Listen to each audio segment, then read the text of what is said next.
afternoon, good evening to all of us. Ganito talaga ang tirada ko sa pag-video. Tapos voice over. O diba? Parang ano lang. O diba parang kahapon lang tayo nagkita pero matagal na. Hoy! Feeling yarns. For today's video guys, pumunta talaga ako sa sa Bulwa kami pumunta guys. Ang gawain ko guys, gawain talaga to ng lalaki pero hindi naman ako lalaki guys. Pero nakaya ko naman lahat. At pasalamat na lang talaga ako sa kapatid ko, sinamahan niya ako. Alam niya na babae ako. Hindi niya alam na matapang ako. Char! Kahit saan akong sulok magpunta, yung may kapatid talaga ako sumama sa akin. O diba, feeling girly-girly lang. Di nila alam, mas matapang ako sa kanila. Hindi nga nila alam kung napapaano ako eh.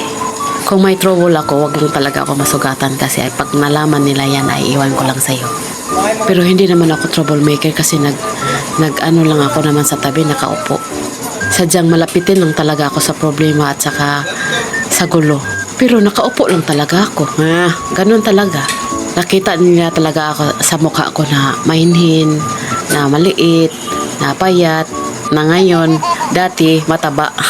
At saka nga, puti nga si kuya po, ang bilis ng pagpalit ng gulong namin sa aming sasakyan guys. Kung mano-mano lang talaga to guys, maabutan ako ng siyam-siyam nito. At sobrang malamok talaga dito sa may mga maraming gulong. Siyempre, yung mga lamok nagtatago sa gulong tsaka tapos ang amoy pa, di ba?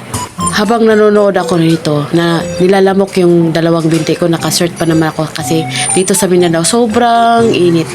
Mas mainit pa to sa utak mo kasi dinodoble-doble mo kasi yung syota mo. Ay, walang ganun. Hirap na siguro yan i-double round.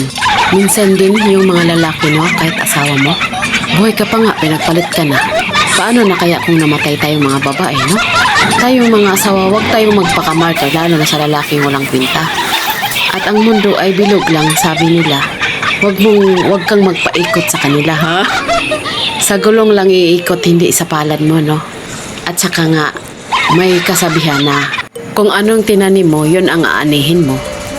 Kung hindi mo pa yan naani ngayon, sa sunod na buwan o sa taon o sa sunod na araw, maaani mo rin yung tinatanim mo. Pero sa 6 na taon ako na single mom, parang lalo akong tumatapang. Para wala akong tinatakutan.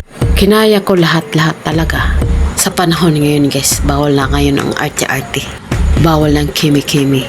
Kailangan natin kumayod kasi dami nating anak pakainin.